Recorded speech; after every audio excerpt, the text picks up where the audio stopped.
Hello, welcome to God's Healing Hand. My name is Sarah, and today we are going to be working on making some cloth pads. I just really like the idea of minimizing how much stuff we have in the house as well as how much money we are spending. And I realized in my endeavor of collecting all of the supplies needed for this project, it would have probably been cheaper to just buy the fabric that I needed. If you have a bunch of stuff randomly just collected in your house, clothes that you're going to donate, materials that you don't want anymore, you have friends that are donating a bunch of clothes, and you want to start making your own cloth pads, here is exactly how I ended up doing that.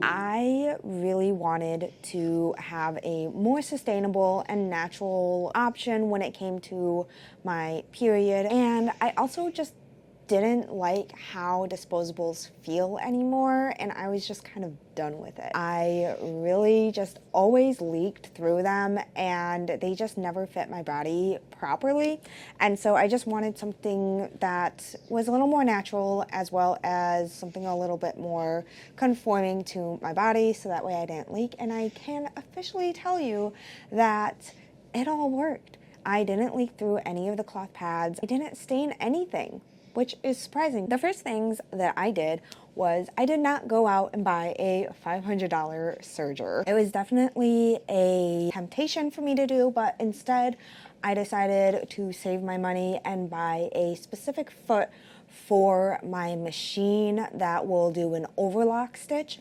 And that seemed to work pretty well. I just overlock everything, and then whatever excess is on the edge of the pad, I trimmed off myself. So it does work if you do an overlock stitch, if your machine has that option.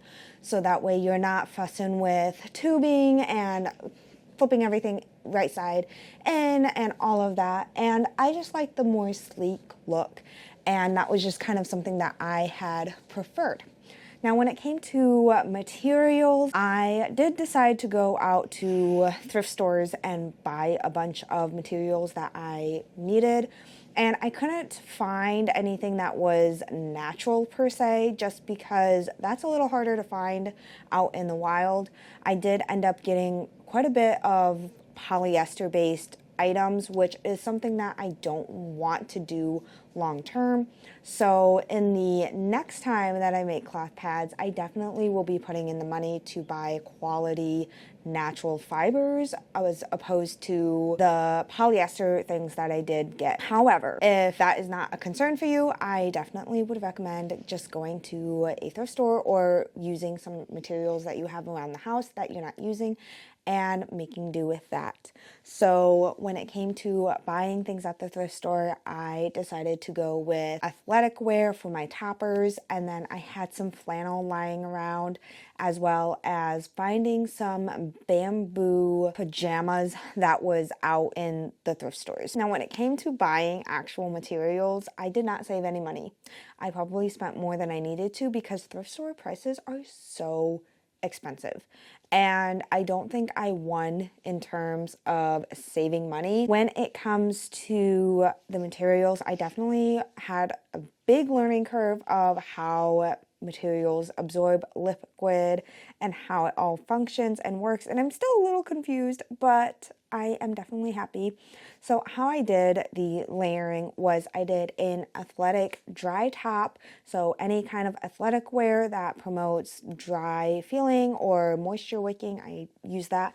And those were really comfy. Like, it felt like I was just wearing underwear the entire period, and it was amazing. I also used a bamboo polyester blend sheet that I had that I wasn't going to use anymore because it was too small for the bed that we currently have. The layers went athletic dry fit, topper, flannel, bamboo, bamboo blend, bamboo, flannel, and then a fleece back. Is it a lot of layers? Yes. It was not overly thick, and I definitely think it was pretty comfy. When it came to a smaller pad and a lighter weight pad, I definitely cut out the bamboo blend layer and just stuck with the flannel, 2 bamboo layers and a flannel, and then the topper and the fleece.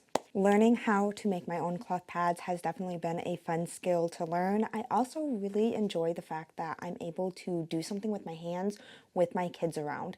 Even though it is so hard to do something with them around, it is nice to be able to do something as opposed to just sitting in my chair and staring at the wall or at my kids or being crawled on. And it's also something that's productive, and my kids are able to see that I'm doing something, but also it is not an overly mind taking task where interruptions would be absolutely impossible.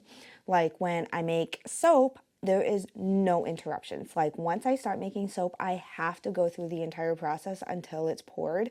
Otherwise, I will end up with a horrible patch, or it will set before it's in a mold and I'll have this weird funky shaped soap.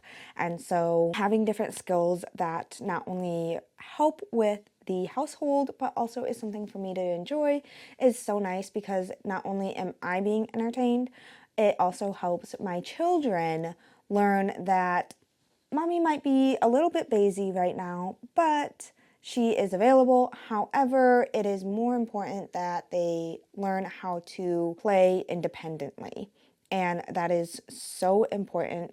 So when it comes to cloth pads, it's not necessarily the idea of making pads and using them and washing them.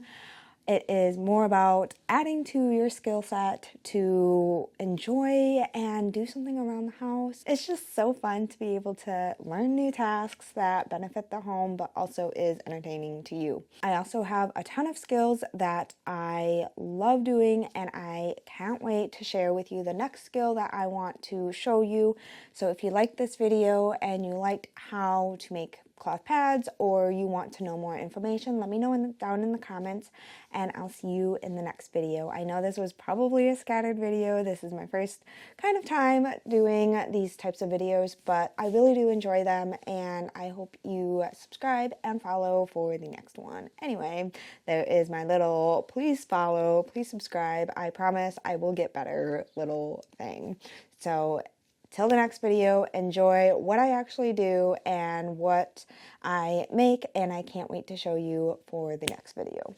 Bye. Your skin is your largest organ, but most people never look at what they're putting on it. But when you look at many skincare products, the ingredient lists are often long, complicated, and full of things that are not necessary. That's why I started making my own. At God's Healing Hand, every product is made with simple, intentional ingredients and crafted in small batches for freshness and quality. One of my favorite routines is starting with soap that gently cleanses and finishing with the balm to seal in moisture and protect the skin. You can shop the full collection at God's Healing Hand and use the code YouTube for 10% off your first order.